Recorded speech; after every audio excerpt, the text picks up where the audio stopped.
il dit comme ça, le Rabbi, on va commencer les Chaim.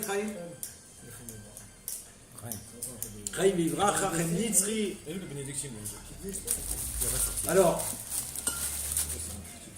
en ce Shabbat, ouais, voyons. Nous on prépare, donc on a dit on fait une achana, on prépare la Gomer. Et le jour, qui est le jour d'Aïloula de Rabbi Shimon Ben Yochai.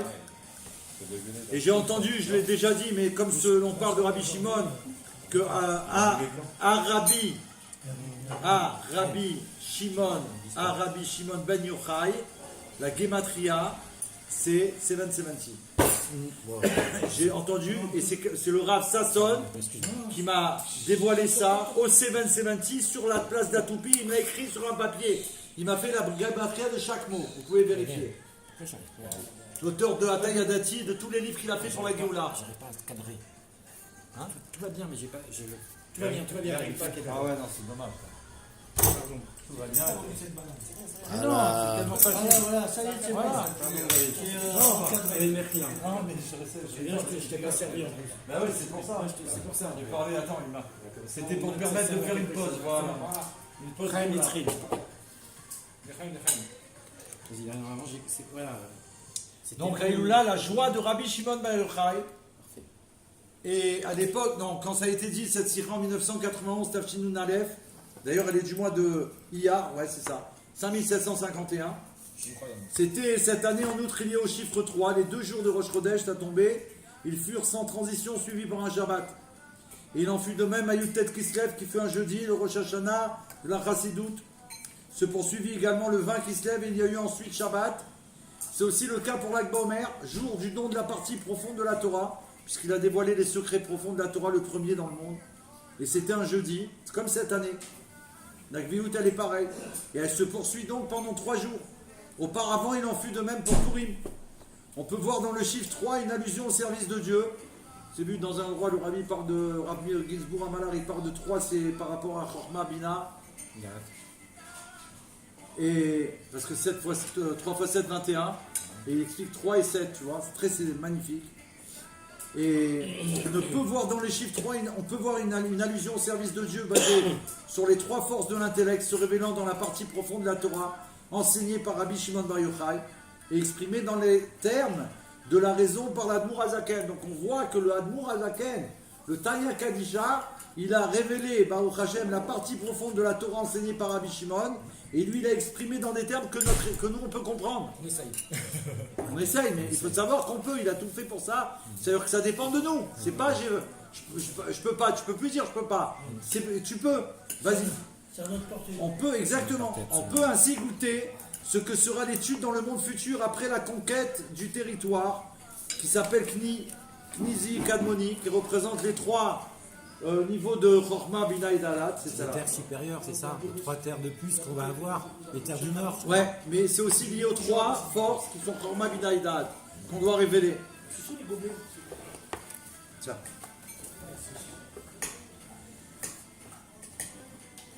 Et Rabbi Shimon Ben Yochai, il enseignait la partie profonde de la Torah. Ces merveilles, les plaïm, les merveilles de la Torah. À l'époque, il n'y avait jamais, ça veut dire que Rabbi Shimon, pendant 13 ans, il a étudié les secrets profonds de la Torah. Dans la grotte, on connaît l'histoire, mais ça veut dire, nous, quand on nous raconte, on croit que c'est une histoire, mais Il n'a pas dormi pendant 13 ans. ça veut dire que c'est impossible à gérer. Il a révélé, il a fait descendre les secrets ici sur terre, très vrai. 13 ans, on a dit qu'il a étudié. Il dormait. Mais oui, mais même s'il dormait, c'était quelques instants. À ce niveau-là, il ne dort pas. C'est comme les tzadikim, il dort moins de 20 minutes. Son enseignement se révéla pleinement le jour où il quitta ce monde. Les secrets profonds qu'il avait révélés tout au long de sa vie, ils sont apparus clairement à ce moment-là, le jour où il est parti, et ils furent consignés dans le livre du Zohar. Donc ça a été écrit dans le livre du Zohar, le Zohar Akadosh, consigné. Par la suite, ça a été transmis aux enfants d'Israël, qui purent les comprendre. Dès lors, les merveilles de la Torah furent exprimées dans les termes de la raison. Il y a bien là une préfiguration du dévoilement de la partie profonde de la Torah qui va être effective dans le monde futur. C'est une préparation au monde futur. Parce que dans le monde futur, on va comprendre. Il fallait que dans le temps de l'exil, des hommes, des saints, des tzadikim, de ce niveau-là, les plus hauts, ils révèlent ça pour que dans le monde futur, c'est les bagages qu'on va avoir besoin pour étudier toute notre vie éternelle. Donc cet exil, vous comprenez qu'il était obligatoire. Parce que c'est là, dans cet endroit-là, ils ont dévoilé les plus grandes choses qu'on n'aurait pas pu s'il n'y avait pas eu l'exil. C'est une religion. Rabbi Shimon ben Yochai, il a su lier la partie profonde de la Torah à son enseignement législatif, puisqu'il était le plus grand, si on peut, c'est clair, dans les secrets de la Torah, et dans la Torah révélée aussi. Et grâce à lui, il les a unis. Ça veut dire quoi? Ces deux parties qui les constituent correspondent au Aleph, désignant l'étude. On avait vu déjà Alouf, Alouf. la dernière. On avait vu Alouf, Ulpan. Ulpan, voilà, l'étude, désignant l'étude, et à celui qui symbolise les merveilles. Rabbi Shimon ben Yochai, il montra qu'il ne formait qu'une seule et même entité. Mais parce que Benjamin, C'est très bien. c'est de cette façon qu'il donna le moyen de révéler la divinité dans le monde. Selon l'expression bien connue, Rabbi Shimon ben Yochai disait en tout endroit où Israël se trouve en exil, la présence divine, elle l'accompagne partout.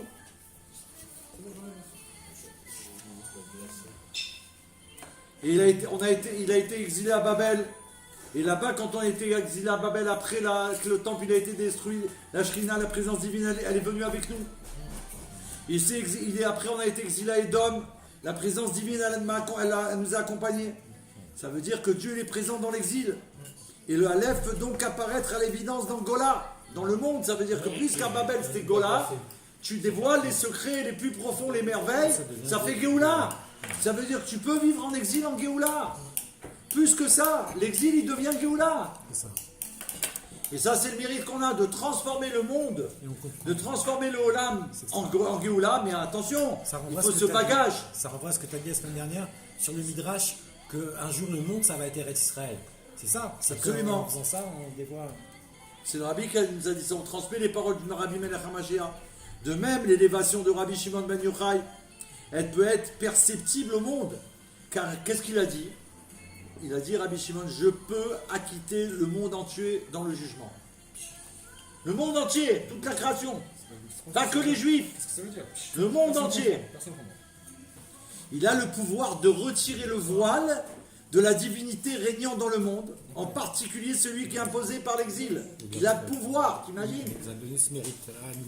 Ceci peut être lié au fait que l'Akba Omer correspond à la sphira de Hod et Hod. Aujourd'hui, en plus. Et non, Hod et Hod, c'est pour l'Akba Ah, Omer. pardon, Hod. pardon. Qui introduit la louange la plus profonde. Le Hod, c'est la reconnaissance dans la reconnaissance. Qui introduit la louange la plus profonde.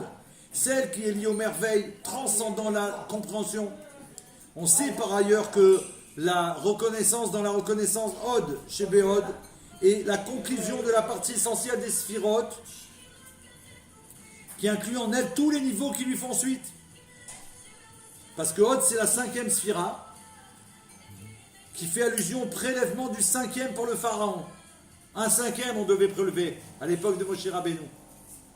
Expression qui désigne le dévoilement des lumières célestes les plus hautes, transcendant l'enchaînement des mondes. Le Rabbi il a expliqué ça par rapport au fait que ça nous a été imposé de donner ça à Pharaon. C'était un niveau de supérieur de Gdusha, de sainteté. Alors ça, c'est des choses qu'aujourd'hui on ne peut pas gérer encore. Mais ça va apparaître de façon fixe dans le monde futur. Sauf pour les tzadikim comme ça. Baruch Hashem. Mais eux, ils nous transmettent tout ce qu'ils voient, Baruch Hashem. Après Rabbi Shimon ben Yochai, la partie profonde de la Torah se révéla dans les générations suivantes, jusqu'à l'époque du Harizal, le Hari Akadosh. Et depuis lors, il est une mitzvah de dévoiler cette sagesse. Avant, on n'avait pas le droit. C'était que pour eux. C'était une élite. Et après, grâce à eux, grâce à Rabbi Shimon, on a eu le mérite que ça va pouvoir être diffusé. Et après la chassidoute, en propageant les idées grâce au Baal Shem Tov et au Maguid, fondateur de la chassidoute générale, et plus encore par l'Admour Hazaken, qui est le maître, le fondateur de la chassidoute Rabad. Et les Rebbeim qui lui succédèrent, donc tous les Rebbeim depuis le Admour Hazaken jusqu'au Rabbi Melech HaMashiach, qui ont enseigné la partie profonde de la Torah, de telle sorte qu'elle soit perceptible aux forces de l'intellect, qu'on va comprendre. Ils ont dévoilé d'une façon de le rabbi aujourd'hui que chaque juif, même un enfant, il peut comprendre les plus grands secrets du monde. Comme tu dis, comment créer le monde, comment refaire vivre un monde à mort. Des trucs incroyables. Les sources de cet enseignement furent donc se répandre. Ils purent donc se répandre à l'extérieur, y compris dans la partie extérieure. C'est quoi dans le plus extérieur? Y compris dans la partie la plus extérieure de la personnalité humaine, dans les forces de son âme, dans son âme animale et même dans le monde, au sens le plus large. Tout ceci préfigure la révélation de la partie profonde de la Torah que l'on obtiendra lors de la délivrance véritable et complète. Ça, c'est une préparation, ça veut dire. Le fait qu'on dévoile, c'est Nachana, Achana la Géoula. Mais on peut goûter, parce que quand tu par exemple, tu prépares un spectacle, tu prépares Yudalef Nissan. On a vécu. Le fait de préparer, tu es déjà dans Yudalef Nissan. Tu comprends? Quand c'est arrivé, là, on a vu des merveilles au-delà des merveilles. Ça, on l'a pas vu. On l'a pas vu lors de la préparation. Mais on l'a préparé. Ça veut dire que après, on a vu la résultante de tout ça. Là, c'est pareil. Tout ce qu'on prépare, c'est pour la Géoula Mitzvah Hashlema. Et en vérité, quand ça va se dévoiler, ça va être au-delà des merveilles. Comme le voyage qu'il a fait Harry, Yitzhak. Lui, il a préparé un voyage.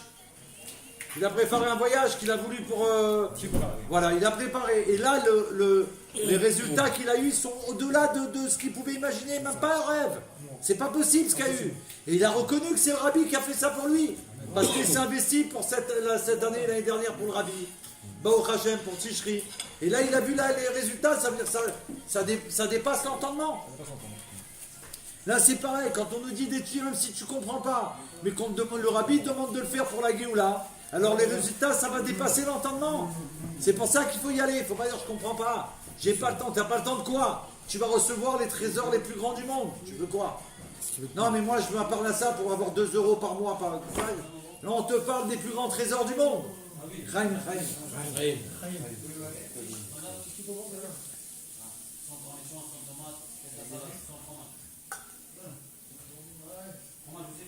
Donc les Rébéim, ils ont dans chaque génération, ils ont rajouté une dimension de plus à tout ce qui avait été réalisé par leurs prédécesseurs. Donc chaque rabbi, il a rajouté.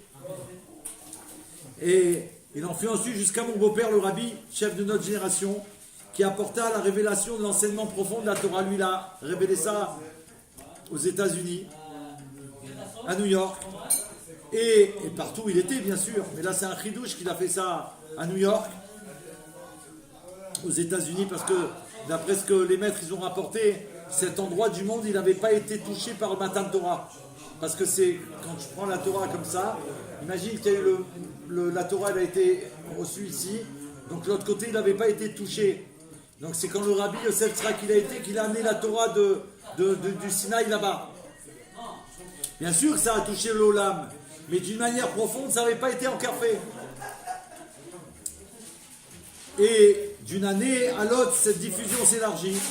Et des manuscrits de nos rabbins viennent d'être découverts ces jours-ci. On découvre des nouveaux manuscrits qu'on n'a jamais eu. Tu dis le rabbi est vivant, regarde, on a un nouveau discours du rabbi. Là, on a eu il n'y a pas longtemps des nouvelles lettres du rabbi qui ont été divulguées. 3 nouveaux livres de Igorot Kodesh. C'est le rabbi des Chaïv et Kayam. Des miracles sur toute la terre. Le rabbi il a fait ça, le rabbi il a fait ça. Tu deviens fou. Ainsi, les merveilles. Voilà la vodka qu'on a eue, elle vient du bureau du rabbi. On a eu une bracha, il est témoin, il a été là-bas, il ne pouvait pas rentrer. On lui a dit vas-y, tag, tu fais comme ça et comme ça. Ok. Mais ça veut dire quoi? Le rabbi il est là, pourquoi il a ouvert la porte?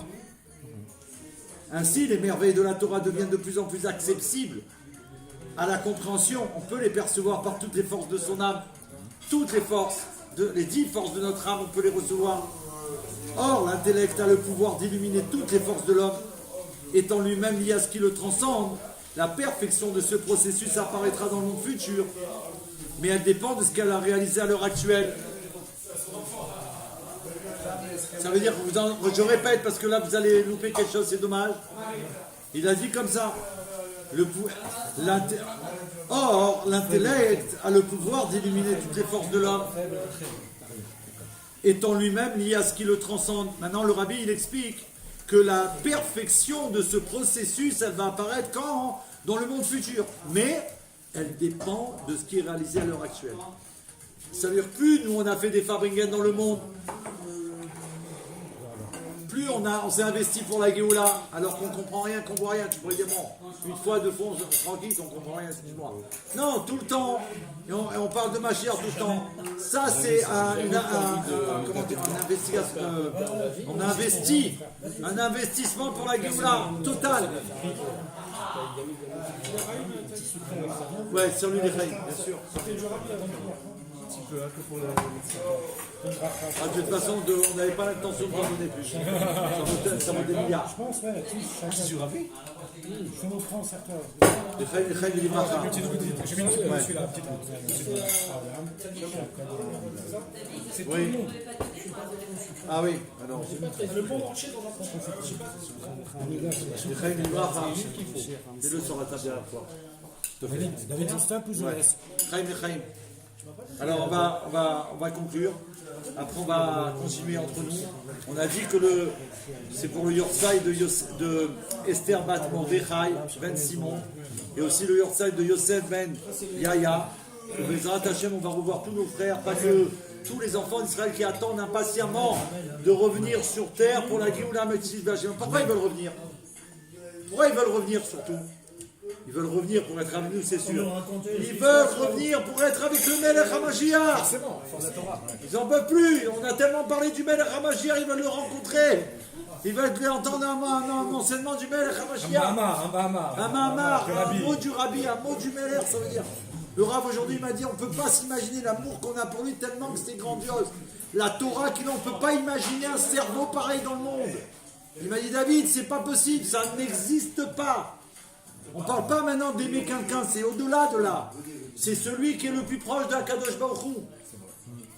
Et Rabbi Shimon, comme il m'a dit, le Rabbi Tzrak, il m'a dit que lui, par son travail de Avat Israël, quand il est sorti de la grotte, il a révélé tout l'enseignement de son maître Rabbi Akiva. On va terminer avec ça, pour la vidéo bien sûr. Que quoi? Rabbi Akiva, il a enseigné, il a eu 24 000 élèves qui sont partis. Et pourtant, lui, son enseignement, c'est Avat Israël. Et on sait qu'ils sont partis parce qu'il y avait un manque de Avat Israël. Je me dis, je comprends pas, alors. Il y a un problème. Il a mal enseigné, impossible. Rabbi Akiva, le plus grand. Alors, il y a eu 5 élèves qui sont restés en vie. Et parmi ces 5, il y en a 2 qui ont fait leurs anniversaires là. Samedi soir, Rabbi Meir Balanès, lui, il a été un qui est resté vivant. Le faiseur du miracle que toutes nos mamans prient avec le Rabbi Meir Balanès, Rabbi Meir Balanès, et qu'il y a un bobo, il dit Rabbi Meir Balanès, et Rabbi Shimon Bar Yochai, et que lui il est là pour aider chaque juif, même dans une galère. Parce que aider quelqu'un quand il est bien, c'est facile. Hein. Tu sais que le mec il est milliardaire, tu vas avoir plein de gens qui vont l'aider. Quand il est en galère, Rabbi Shimon il est là. Le Rabbi il est là. C'est ça Rabbi Shimon. Alors le Rabbi dit que tout l'enseignement de Rabbi Shimon Bar Yochai, comment il s'est révélé, c'est pas en nous disant toute la Torah qu'il a dit à ses enfants, puisque ça a été révélé après. C'est quand il est sorti de la grotte, qu'est-ce qu'il a fait? Il a fait un acte de Havat Israël incroyable, incroyable. Il a vu que les sages de son époque, quand ils allaient d'un endroit à un autre, non c'est pas possible là. Quand ils allaient, après s'il vous plaît, quand il allait d'un endroit à un autre, il passait par c'est pas comme aujourd'hui. Aujourd'hui on a, bon Hachem, on a des Waze. Bon ça c'est interdit, là il dit il y a un truc, là il y a tu peux pas y aller, bientôt il est marqué juif, tu peux pas aller là, c'est une galère. Bon Hachem, il y a une Touma, il y a un truc. Avant il n'y avait pas tout ça. Rabbi Shimon, qu'est-ce qu'il a fait? Par sa grandeur dans le limoud, dans l'étude, il a décidé de repérer tous les endroits où il y avait des gens qui étaient enterrés et qu'à cause de ça il y avait de la Touma et que les sages ne pouvaient pas passer par là. Donc il a fait un repérage, il a fait le premier ouest du monde. Ben oui, c'est lui l'origine du ouest. Il a fait des reconnaissances pour que les sages ils puissent passer par là. Rabbi Tzrak il m'a dit, vous savez les sages ils n'avaient pas besoin de ça. Parce qu'ils savaient par leur grandeur. Non, il m'a dit, ils pouvaient passer par là, par la montagne. Mais il dit qu'ils avaient un tsar, une angoisse. Ils avaient alors il a voulu leur enlever le ça. Et ça, il a dit, c'est ça le vrai Havat Israël. Ils pouvaient passer par un autre chemin. Mais lui, il aurait évité d'avoir une angoisse. d'avoir un tsar, ce qu'on doit en faire pour nos frères. Et il dit, c'est là que la grandeur de tous les 13 ans qu'il a étudié là-bas, il s'est révélé. Parce que tu peux étudier 13 ans, et si tu ne fais pas Avat Israël comme lui il a fait, ça sert à quoi? Ça sert à quoi? Lui, tellement qu'il était kadosh, il marchait, et les choses qu'il y avait au-dessus de lui, elles brûlaient. De sa sainteté. Imagine. On ne peut même pas s'imaginer ce que c'est.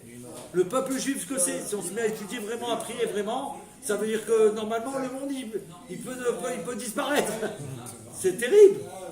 Alors que Dieu il fasse que tous les pouvoirs qu'on a pour la Géoula, on les utilise que pour la Géoula Mitzil Vashema, que pour la Vatsrel. C'est-à-dire qu'un copain, un ami, un mec, un juif qu'on ne connaît pas, quelqu'un qui a besoin, on va l'aider au plus profond de lui, ça veut dire chercher. Lui, il m'a demandé ça, mais moi, qu'est-ce que je peux faire de plus profond dans ce qu'il m'a demandé? Parce qu'il ne m'a pas tout dit.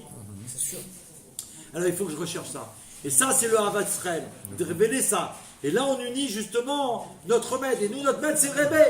Et le Rebbe, le dernier mamar qu'il nous a donné, c'est Havat Israël. C'est ça qui va déclencher la gueula, au-delà des merveilles.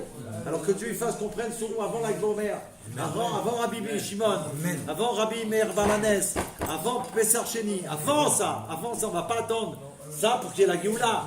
Maintenant on veut la Géoula Mitzvah Shlema, Bezrat Hashem, et alors on va être dans le Beth Amikdash à côté du roi Mashiach, et on va pouvoir chanter et danser pour l'éternité tous ensemble, Bezrat Hashem, avec tout le bien de la Géoula, écrit Amen et Mashiach.